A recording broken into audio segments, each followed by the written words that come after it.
Hello, East Goshen. Hope you're having a great Friday so far. Don't worry, I'm not driving, hands-free here. I'm sorry I missed you yesterday. I didn't have a chance to film a video, but we are back today. I'm out and about, and so we're filming this in the car because it's windy out. Hopefully you're having a great Friday so far and enjoying a little bit warmer weather today.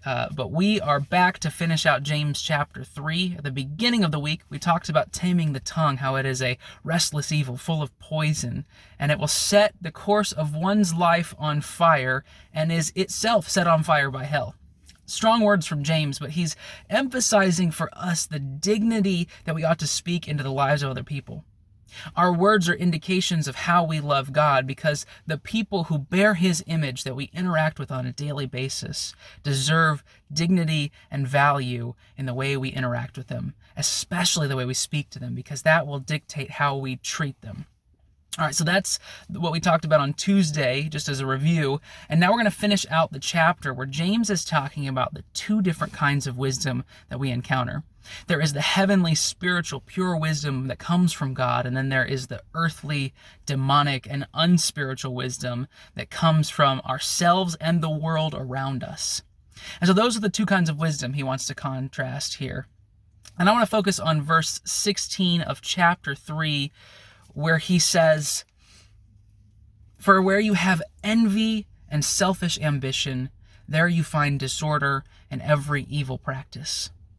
He continues in verse 17, "But the wisdom that comes from heaven is first of all pure, then peace-loving, considerate, submissive, full of mercy and good fruit, impartial and sincere."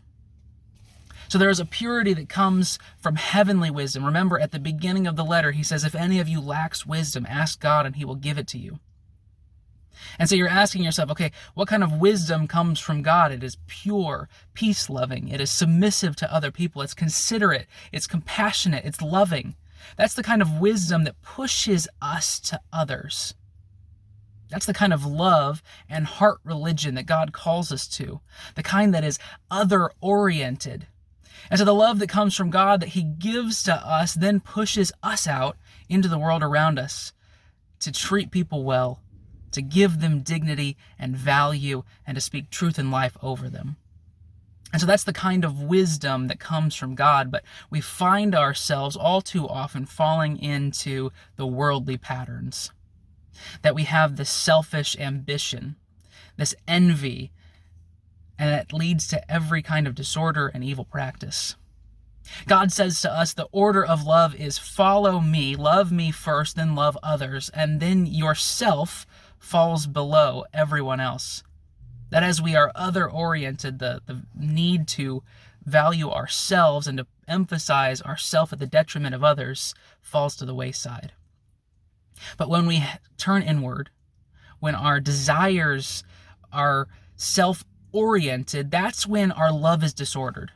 The design that God has made for us to love people, be in relationship with them, and to tangibly serve them gets flipped on its head.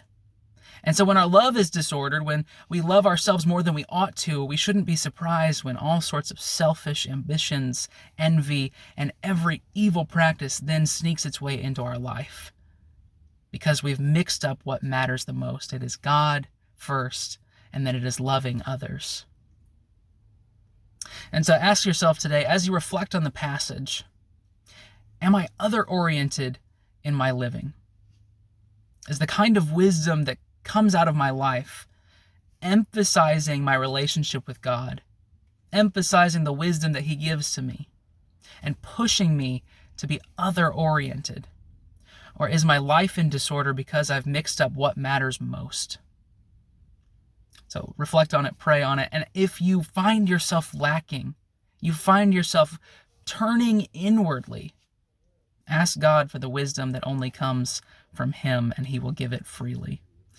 Thank you for joining me. I will see you next week as we continue through our journey in James. We'll be in James chapter 4, so go ahead and start reading it. And if there's something that I missed in this reflection video, something that stuck out to you from the passage or from Tuesday's passage, please send me a message. Let me know what you're learning in your quiet time with God. And I will see you hopefully on Sunday in person or online for service. But if not, I'll see you Tuesday for our next video. Have a great rest of your day. I'll see you next time.